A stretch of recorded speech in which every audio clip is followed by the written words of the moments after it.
March 10, 2025 current affairs ఈ వీడియోలో చూద్దాం. మీరు ఫస్ట్ టైం కనుక నా ఛానల్ని చూస్తున్నట్లయితే సబ్స్క్రైబ్ చేసుకొని బెల్ ఐకాన్ని యాక్టివేట్ చేసుకోండి. మధ్యప్రదేశ్లోని మాధవ్ జాతీయ ఉద్యానవనాన్ని మార్చి 9, 2025న కేంద్ర పర్యావరణ మంత్రి భూపేంద్ర యాదవ్ అధికారికంగా భారతదేశంలోని 58వ టైగర్ రిజర్వ్గా ప్రకటించారు. ఈ హోదా మధ్యప్రదేశ్ యొక్క టైగర్ స్టేట్ హోదాను బలపరుస్తుంది.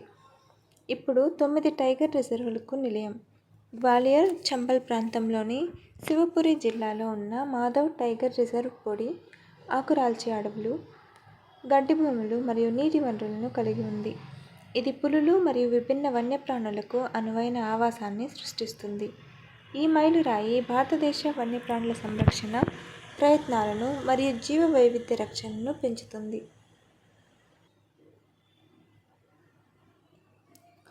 జస్టిన్ ట్రూడో స్థానంలో కెనడా కొత్త ప్రధానమంత్రి మరియు లిబరల్ పార్టీ నాయకుడిగా మాజీ సెంట్రల్ బ్యాంకర్ మార్క్ కార్నీ నియమితులయ్యారు.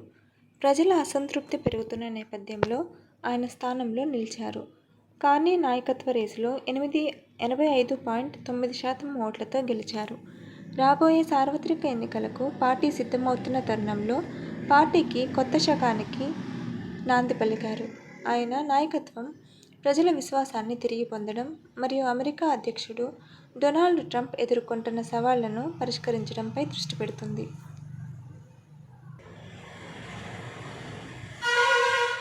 బ్యాడ్మింటన్ లెజెండ్ మరియు మాజీ ప్రపంచ నంబర్ 1 సైనా నెహ్వాల్ ఒక వినూత్న ఋతుక్రమ పరిశుభ్రత బ్రాండ్ అయిన నారికాతో వ్యూహాత్మక పెట్టుబడిదారుగా మరియు బ్రాండ్ అంబాసిడర్గా భాగస్వామ్యం కుదుర్చుకుంది. భారతదేశం అంతటా మహిళలకు మెరుగైన ప్రాప్యతను నిర్ధారించడం, స్థిరమైన మరియు అధిక నాణ్యత గల ఋతుక్రమ సంరక్షణ పరిష్కారాలను ప్రోత్సహించడం ఆమె లక్ష్యం. దాదాపు 50% ఋతుక్రమ స్త్రీలకు సరైన శానిటరీ ఉత్పత్తులు లేకపోవడంతో నారిక పర్యావరణ అనుకూలమైన, పునర్వినియోగించదగిన మరియు శాస్త్రీయంగా రూపొందించిన పరిష్కారాలపై దృష్టి పెడుతుంది. ఈ సహకారం అవగాహన పెంచడం, మార్కెట్ పరిధిని విస్తరించడం మరియు మెరుగైన ఋతుక్రమ పరిశుభ్రత ద్వారా మహిళలకు సాధికారత కల్పించడం లక్ష్యంగా పెట్టుకుంది.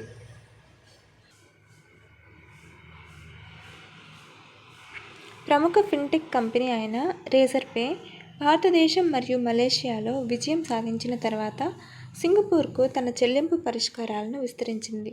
ఈ చర్య సింగపూర్ యొక్క డిజిటల్ ఫస్ట్ ఎకానమీ మరియు దాని పెరుగుతున్న రియల్ టైమ్ చెల్లింపుల పర్యావరణ వ్యవస్థతో సమలేఖనం చేయబడింది. సరిహద్దు లావాదేవీలను సరళీకృతం చేయడం, చెల్లింపు ఖర్చులను తగ్గించడం మరియు ఈ ప్రాంతంలోని వ్యాపారాలను శక్తివంతం చేయడానికి ఏఐ ఆధారిత ఆర్థిక సాధనాలను ప్రవేశపెట్టడం రేజర్పే లక్ష్యం. మహిళా ఎన్ఆర్ఐల కోసం BOB global women NRE and NRO savings అకౌంట్ని ప్రారంభించిన బ్యాంక్ ఆఫ్ బరోడా. మార్చి 7, 2025న bank of Baroda BOB global women NRE మరియు ఎన్ఆర్ఓ సేవింగ్స్ అకౌంట్ను ప్రారంభించింది. మహిళల కోసం ప్రత్యేకంగా ఎన్ఆర్ఐ ఖాతాను ప్రవేశపెట్టిన మొదటి ప్రభుత్వ రంగ బ్యాంకుగా అవతరించింది. ఈ చొరవ ప్రీమియం బ్యాంకింగ్ హక్కులను అందిస్తుంది. వీటిలో 0 జారీ ఛార్జీలతో అనుకూలీకరించిన డెబిట్ కార్డ్, ఉచిత విమానాశ్రయ లాంజ్ యాక్సెస్, గృహ మరియు ఆటో రుణాలపై రాయితీ, రుణ రేట్లు మరియు లాకర్ అద్దెపై 100% రాయితీ ఉన్నాయి. అదనంగా అప్గ్రేడ్ చేసిన లక్షణాలతో కస్టమర్ అనుభవాన్ని మెరుగుపరచడానికి దాని బాబ్ ప్రీమియం ఎన్ఆర్ఇ మరియు ఎన్ఆర్ఓ సేవింగ్స్ అకౌంట్ను పునరుద్ధరించింది. 2025 అంతర్జాతీయ మహిళా దినోత్సవం నాడు స్టేట్ బ్యాంక్ ఆఫ్ ఇండియా మహిళా వ్యవస్థాపకుల కోసం ప్రత్యేకంగా ఎస్బిఐ అస్మిత అనే అనుషంగిక రహిత డిజిటల్ ఎస్ఎంఇ రుణాన్ని ప్రారంభించింది. ఇది జిఎస్టిఐఎన్, బ్యాంక్ స్టేట్మెంట్లు మరియు సిఐసిల నుండి ఆటోమేటెడ్ డేటా ధృవీకరణతో ఇబ్బంది లేని డిజిటల్ రుణ ప్రక్రియను అందిస్తుంది. వ్యాపార అంచనా ఆధారంగా రుణం మంజూరు చేయబడుతుంది. అత్యుత్తమ పనితీరు కనబరిచిన రుణగ్రహీతలు వ్యవస్థాపక మరియు నిర్వహణ శిక్షణ పొందుతారు. అదనంగా ఎస్బిఐ మహిళల కోసం రూపొందించిన నారీ శక్తి ప్లాటినం డెబిట్ కార్డును ప్రవేశపెట్టింది. ఇది బహుళ వర్గాలలో ప్రత్యేక ప్రయోజనాలను అందిస్తుంది.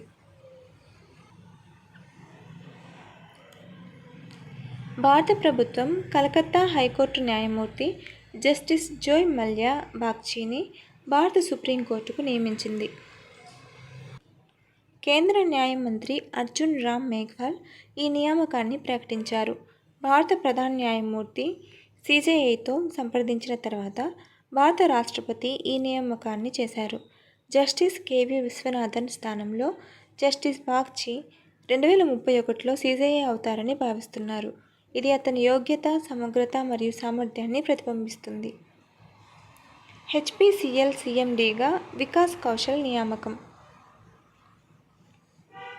సెప్టెంబర్ 1, 2024 నుండి తాత్కాలిక సీఎండీగా పనిచేసిన రజనీష్ నారంగ్ స్థానంలో వికాస్ కౌశల్ 5 ఏళ్ల పదవీ కాలానికి Hindustan petroleum corporation limited HPCL chairman మరియు మేనేజింగ్ డైరెక్టర్ సీఎండీగా నియమితులయ్యారు. ఇంధనం, చమురు మరియు గ్యాస్ మరియు విద్యుత్ రంగాల్లో 3 దశాబ్దాలకు పైగా అనుభవం ఉన్న కౌశల్ ప్రధాన భారతీయ ఇంధన సంస్థల్లో వ్యూహాత్మక పరివర్తనలు మరియు డిజిటల్ చొరవలకు నాయకత్వం వహించారు. బెంగళూరులోని ఐఐఎఫ్ ఇన్స్టిట్యూట్ ఆఫ్ ఏరోస్పేస్ మెడిసిన్ను సందర్శించిన తొలి రక్షణ మంత్రి రాజ్నాథ్ సింగ్. రక్షణ మంత్రి రాజ్నాథ్ సింగ్ మార్చి 9, 2025న బెంగళూరులోని ఇన్స్టిట్యూట్ ఆఫ్ ఏరోస్పేస్ మెడిసిన్ ఐఐఎఫ్ను సందర్శించిన తొలి భారత రక్షణ మంత్రి అయ్యారు. ఆయన పర్యటన రక్షణ మరియు విమానయానంలో ఏరోస్పేస్ మెడిసిన్ యొక్క ప్రాముఖ్యతను హైలైట్ చేసింది. పైలట్ శిక్షణ, ఏరో మెడికల్ పరిశోధన మరియు వైమానిక దళ సిబ్బంది వైద్య మూల్యాంకనంలో ఐఐఎం పాత్ర గురించి ఆయనకు వివరించారు. ఆయన ఒక పరిశోధన ప్రాజెక్టును కూడా ప్రారంభించారు మరియు భారతదేశం వాయు మరియు అంతరిక్ష రంగాలలో అభివృద్ధి చెందుతున్నప్పుడు అంతరిక్ష వైద్య నైపుణ్యం యొక్క అవసరాన్ని నొక్కి చెప్పారు. యుద్ధ విమాన పైలట్లు మరియు వ్యోమగాముల శ్రేయస్సును నిర్ధారించే ఏరో మెడికల్ పరిశోధనకు ఐఐఎం కీలక కేంద్రం. భారతదేశం Kyrgyzstan joint special forces exercise Khanjar 12 యొక్క 12th ఎడిషన్ మార్చి 10 నుండి మార్చి 23, 2025 వరకు కిర్గిస్థాన్లో జరుగుతుంది. 2011లో స్థాపించబడిన ఖంజర్ ఎక్సర్సైజ్ కీలకమైన వార్షిక సైనిక శిక్షణ కార్యక్రమంగా మారింది. 2 దేశాల మధ్య రక్షణ సహకారాన్ని బలోపేతం చేస్తుంది. ఈ ఎక్సర్సైజ్ వ్యూహాత్మక భాగస్వామ్యాన్ని పెంచుతుంది, ప్రాంతీయ శాంతి, స్థిరత్వం మరియు భద్రతకు నిబద్ధతలను బలోపేతం చేస్తుంది. భారతదేశం మరియు కిర్గిస్థాన్లో ప్రత్యామ్నాయంగా నిర్వహించబడే ఇది ప్రత్యేక దళాలు విభిన్న భూభాగాలు మరియు పోరాట దృశ్యాల్లో శిక్షణ పొందేందుకు ఉమ్మడి కార్యాచరణ సామర్థ్యాలను మెరుగుపరచడానికి అనుమతిస్తుంది.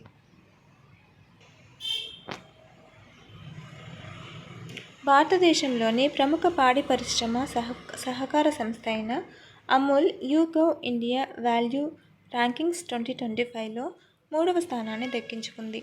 అమెజాన్ ఫస్ట్ ప్లేస్ మరియు ఫ్లిప్కార్ట్ సెకండ్ ప్లేస్లతో పాటు మొదటి 3 స్థానాల్లో ఉన్న ఏకైక ఎఫ్ఎంసీజీ బ్రాండ్గా నిలిచింది.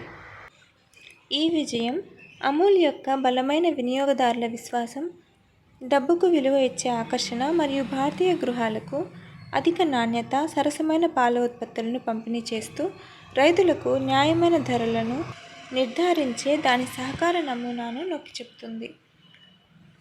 గ్రిడ్కాన్ 2025ను ప్రారంభించిన కేంద్ర మంత్రి శ్రీ మనోహర్ లాల్. కేంద్ర మంత్రి శ్రీ మనోహర్ లాల్ మార్చి 9, 2025న న్యూఢిల్లీలోని ద్వారకాలోని యశోభూమిలోని ఐఐసిసిలో అంతర్జాతీయ సమావేశం మరియు ప్రదర్శన అయిన గ్రిడ్కాన్ 2025ను ప్రారంభించారు. ఈ కార్యక్రమాన్ని మంత్రి శ్రీ శ్రీపాద యెస్సో నాయక్తో కలిసి ప్రారంభించారు. విద్యుత్ మంత్రిత్వ శాఖ ఆధ్వర్యంలో మరియు సిఐజిఆర్ఈ ఇండియా సహకారంతో మార్చి 9 నుంచి 11 వరకు 2025 వరకు పవర్ గ్రిడ్ ద్వారా నిర్వహించబడిన ఈ కార్యక్రమం భారతదేశ విద్యుత్ గ్రిడ్ను మెరుగుపరచడం మరియు పునరుత్పాదక ఇంధన ఆవిష్కరణలను ప్రోత్సహించడానికి లక్ష్యంగా పెట్టుకుంది. అంతర్జాతీయ మహిళా న్యాయమూర్తుల దినోత్సవం 2025 మార్చి 10న జరుపుకునే అంతర్జాతీయ మహిళా న్యాయమూర్తుల దినోత్సవం న్యాయ వ్యవస్థలో న్యాయం, సమానత్వం మరియు ప్రాతినిధ్యాన్ని నిర్ధారించడంలో మహిళా న్యాయమూర్తుల కృషిని జరుపుకుంటారు. ఏప్రిల్ 28, 2021న UNGA తీర్మానం 75/274 ద్వారా ప్రకటించబడింది. ఈ దినోత్సవం ప్రజాస్వామ్యం, మానవ హక్కులను నిలబెట్టడంలో మరియు భవిష్యత్తులో చట్టాలలో మహిళలకు స్ఫూర్తినిచ్చేందుకు వారి పాత్రను హైలైట్ చేస్తుంది. Follow for more videos.